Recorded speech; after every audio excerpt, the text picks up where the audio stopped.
Today I'm going to talk to you about navigating the insurance claims process for getting your roof replaced because of hail damage to it. I've received this question a number of times lately as what exactly is the process? So we thought we'd make a video and show you and tell you exactly how to go about it. I'm Bretz, the owner of Excel Roofing. I've been doing this for 30 years. We have helped thousands of customers through this process. So a hailstorm rips through your neighborhood and you see the leaves down and there's damage all over the place. Should I call my insurance company is the first question I get.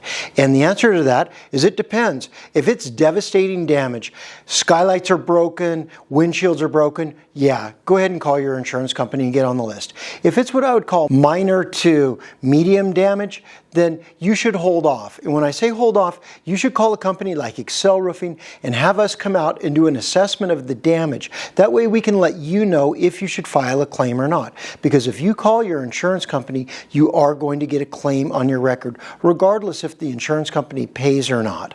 So you've decided to call Excel Roofing and have an inspector come out to take a look to see if you have hail damage or not.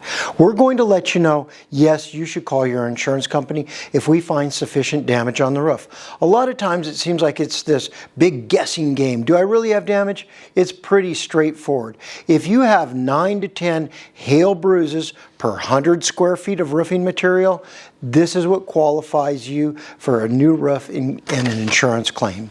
So that's at that point you should call the insurance company. The next thing that happens is the insurance comes out. And I've had this question many times. Should the roofer meet the insurance adjuster or not? It depends. We have met hundreds of insurance adjusters, and if we're available, it's a great way to do it. If your roofing company is not available to meet the adjuster, it's not mandatory that they're there. What happens next in the process is the insurance adjuster will write an estimate or an adjustment. You want to make sure that the adjustment that they write is equal to whatever the roofing contractor needs to replace your roof correctly. A company like Excel Roofing, we use the same software that insurance companies use. It's called Xactimate, and we can tell you exactly how much the insurance company should be paying for you. Oftentimes, we write this report for you before the insurance adjuster even gets there. So if you know ahead of time that the insurance adjuster owes you $20,000 for your roof and they come in with an adjustment of $15,000, you know there's a problem, and that's really when you should have the insurance adjuster meet with the roofing company representative. Sometimes the insurance companies will bring a roofing contractor with them and say, you have to use this contractor. This is not true. It's your home and it's your claim. You can use whatever roofing contractor you want. You should choose the contractor that you have the most trust in.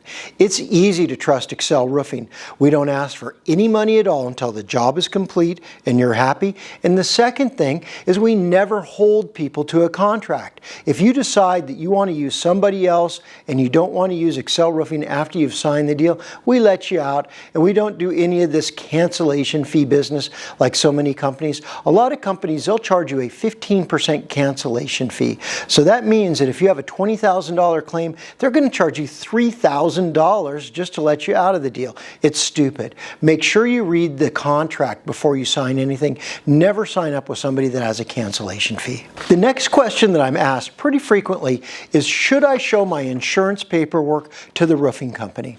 I have mixed feelings about this one. If you have a roofing company and they're just demanding to see your insurance paperwork and you don't feel comfortable with it, don't do it. However, if you have a company like Excel, you've decided that you want us to do your roof and you're comfortable with us reviewing your insurance paperwork because it can be confusing, then of course, by all means, go ahead and share that insurance paperwork with Excel Roofing or the roofing contractor that you've chosen. And one of the things that we're able to tell you or help you with at that point is, should a supplement be submitted? So in my example earlier when I said, well, you've got a $20,000 claim, but the insurance is only paying $15,000, this additional $5,000, that would be the supplement that you're owed. And the roofing company, like Excel Roofing, we can submit all of the paperwork necessary in order to get you the supplement and get the total amount of money you need to redo your roof. Supplement approval. So you want to make sure that the supplement has been approved before the construction begins, because sometimes the supplement is not approved and you could get stuck holding the bill. So make sure that that supplement's approved before the roofing process begins. Time for your roof replacement. Let me tell you, when your roof is replaced, it's controlled chaos. That's the best way I can put it. A good company like Excel, we're going to explain to you all the different parts of the process, make sure that you have the proper expectations. You know it's going to be loud, trash is going to be falling, you want to keep kids away from the work area. If you have any antique china on the wall, you want to get that off. Now would be a really good time for cleaning it. So you want to know exactly what the expectations are. As soon as the job is finished, we will submit the invoicing to the insurance company for you. So we will take care of this step. The release of the depreciation funds.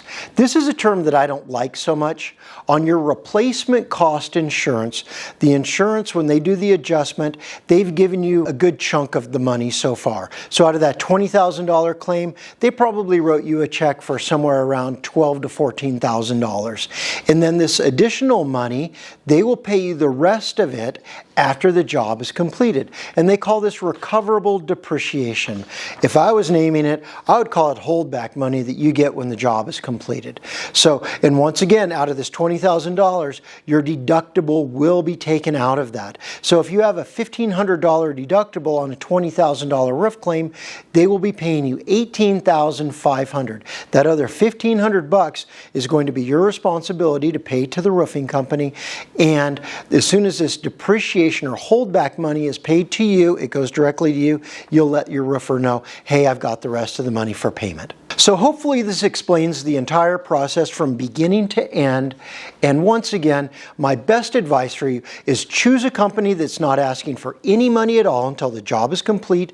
Number two, they don't have any cancellation fees in case you decide to do something else. Those two things should go a long way. Of course, checking references, seeing if they have any better business bureau complaints, things like that can only help you make a good decision.